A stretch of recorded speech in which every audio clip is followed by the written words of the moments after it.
Oke, kemarin kita udah bahas Realme GT Neo 3 dan ternyata itu HP beneran keren banget. Gue bilang dia keren karena bisa dibilang itu HP hampir punya semuanya guys. Performanya juga kuat banget dan harganya pun masuk akal. Menurut gue sih ini salah satu flagship killer terbaik yang ada untuk sekarang. Nah, sedangkan yang ini bisa dibilang kayak versi budgetnya gitu guys, atau versi yang lebih terjangkaunya. Soalnya ini lebih murah sekitar 1,5 juta. Tapi walaupun lebih murah, ternyata value HP ini tetap tinggi banget guys. Bahkan saking tingginya untuk kelas harga 5 jutaan mungkin ini salah satu yang paling tinggi untuk sekarang.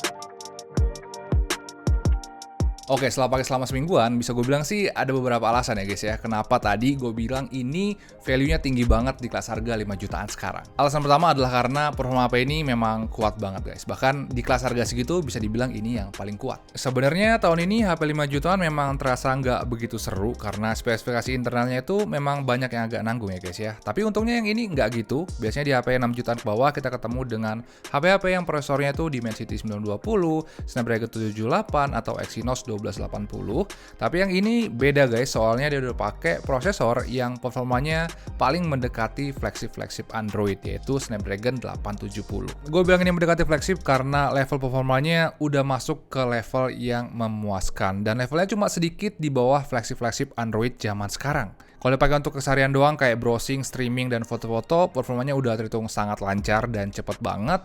Terus kalau dipakai untuk nge-game, ini juga udah mantep parah. Dia sama sekali nggak kesulitan mainin game-game yang biasanya jadi benchmark gue, mulai dari Mobile Legends, PUBG, sampai Genshin Impact sekalipun, semuanya bisa berjalan lancar di sini.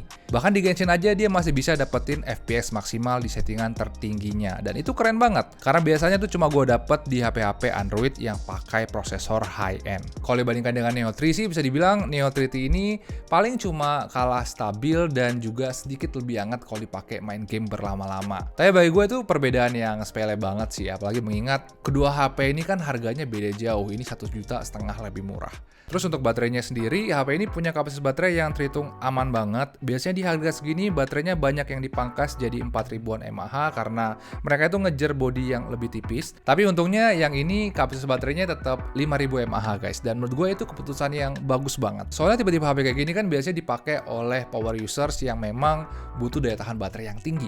Dan 5000 mAh ini ngebuat dia punya daya tahan baterai yang strong banget. Kemarin gue coba untuk main game full sampai baterainya habis, terus gue juga pakai HP ini selama seharian tanpa wifi, dan gue dapet hasil yang bener-bener memuaskan. Gue bisa dapat waktu aktif sekitar 5 jam setelah dipakai ngegame nonstop, dan setelah dipakai selama seharian, gue masih dapat sisa baterai sekitar 40% dengan waktu aktif 5 jam juga. Itu terhitung mantap banget guys, soalnya di harga segini biasanya gue cuma dapat waktu aktif 4 jam kalau full main game, dan jarang banget yang bisa dapat sisa baterai sebanyak itu setelah dipakai selama seharian. Terus yang seru juga nggak cuma daya tahan baterainya oke, dia juga dapat charger barunya Realme yang outputnya gede banget di 80 watt. Ini salah satu chargeran yang paling kenceng juga di harga segini, soalnya kalau dipakai cas selama 15 menit aja, baterainya udah bisa keisi setengah dari kondisi lowbat dan paling cuma butuh sekitar 35 menit untuk ngecas baterainya sampai penuh. Jadi ini emang kenceng banget sih chargerannya. Terus yang gue suka juga, walaupun dia udah jor-joran di prosesor, sektor multimedianya nggak dikompromiin guys. Soalnya dia tetap dapat layar dan juga speaker yang speknya itu maksimal di kelas harga segini. Kalau untuk layar sih bisa dibilang ini salah satu panel layar paling oke untuk harga segini. Soalnya selain dia punya warna-warna yang cantik, dia juga bisa ngebuat gambarnya kelihatan lebih smooth dan lumayan irit daya juga, soalnya dia udah pakai panel E4 AMOLED. Mungkin panel E4 AMOLED ini sih guys yang tadi ngebuat baterainya jadi punya daya tahan baterai yang bagus. Soalnya panel E4 AMOLED ini emang terkenal punya konsumsi daya yang lebih sedikit kalau dibandingkan dengan panel AMOLED yang biasa. By the way, selain itu dia juga punya dual speaker yang suaranya oke dan layarnya juga udah support dengan fitur HDR10+. Dan selama pakai HP ini sih bisa gue bilang ini salah satu HP yang enak banget lah kalau dipakai untuk seharian ataupun nonton-nonton untuk konsumsi multimedia gitu. Ini salah satu yang terbaik. By the way, selain performa, kemarin gue juga ngebandingin kameranya Neo 3T dengan Realme Neo 3 yang notabene versi mahalnya. Soalnya gue juga pengen tahu aja sih kira-kira perbedaannya sejauh apa. Bisa dibilang sih kalau dari spek, 75% spek kamera mereka berdua ini terhitung sama karena mereka sama-sama pakai 16 megapiksel kamera depan, 8 megapiksel kamera ultrawide, dan 2 megapiksel kamera makro. Perbedaannya itu lebih ke kamera utamanya aja, di mana Realme Neo 3T pakai kamera 64 megapiksel, sedangkan Realme Neo 3 Neo 3 pakai 50 megapiksel Sony IMX766 plus optical image stabilization. Dan setelah cobain ternyata bisa dibilang hasilnya lumayan buat gua kaget guys. Sebenarnya kamera 64 megapiksel ini udah lebih dari cukup sih untuk keseharian, soalnya dia punya detail yang tinggi, masih aman juga kalau dipakai untuk 2 kali zoom, dan juga cukup terang di kondisi yang low light. Tapi yang buat gua kaget ternyata walaupun dia nggak punya optical image stabilization, ternyata hasil 4K-nya malah jauh lebih stabil dibandingkan dengan Realme Neo 3 yang notabene punya optical image stabilization.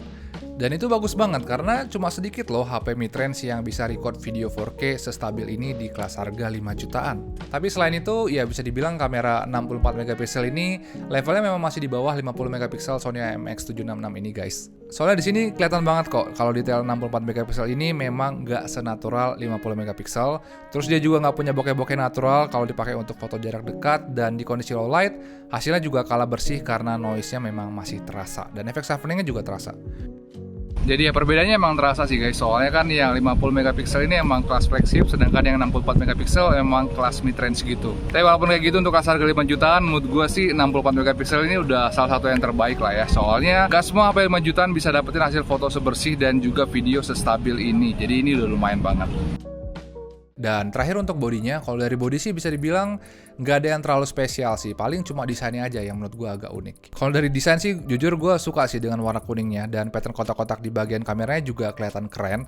Tapi selebihnya nggak ada yang penting-penting banget untuk dibahas, soalnya feel in hand, kenyamanan dan fiturnya masih standar-standar aja, masih mirip dengan HP 5 jutaan yang lain. Paling kekurangannya dia nggak punya micro SD card slot, sertifikasi anti air, dan juga dia belum punya jack audio. Tapi untuk harga segini itu terhitung normal-normal aja sih, apalagi untuk tipe-tipe HP yang memang lebih fokus ke performa kayak gini. Terakhir untuk harganya, Realme GT Neo 3 ini cuma punya satu varian yang harganya itu sekitar 5,499 juta, dan dengan harga segitu menurut gue ini salah satu HP yang menang banyak, karena buat orang-orang yang ngincar performa, ini salah satu HP yang punya paket lengkap di harga segitu. Gue bilang ini paket lengkap soalnya di harga segitu, biasanya HP-HP yang jor-joran di spesifikasi internal atau di prosesor itu pasti ada sektor lain yang dipangkas atau disunat parah. Tapi yang ini rasanya nggak kayak gitu ya, soalnya selain dia punya performa yang kenceng, sektor-sektor yang lainnya masih bisa keep up dengan yang lain, dan harganya juga masih ditekan untuk dapat harga yang masih terhitung murah. Gue bilang ini murah karena dulu HP selengkap ini tuh harganya tuh bisa tembus sampai 6,5 jutaan guys, sedangkan yang ini harganya bisa ditekan sampai 5,5 juta doang. Dan dengan harga segitu, bagi gue ini salah satu HP yang gampang direkomendasiin sih, apalagi buat orang-orang yang memang dari awal cari HP dengan performa yang kenceng atau performa yang mirip-mirip dengan flagship. Nah, kalau menurut kalian sendiri kira-kira gimana guys, Realme GT Neo 3 ini? Apakah ini HP yang bagus ataukah HP yang biasa aja? Langsung aja tulis pendapat kalian di kolom komentar di bawah biar kita bisa ngobrol-ngobrol dengan teman-teman yang lain. Jadi ya mungkin segitu aja sedikit pendapat gue untuk Realme GT Neo 3T. Kalau kalian suka dengan video ini, pencet like guys, dan jangan lupa juga subscribe biar kita bisa ngobrol-ngobrol lagi di video-video gue yang berikutnya. Makasih udah nonton guys, ciao.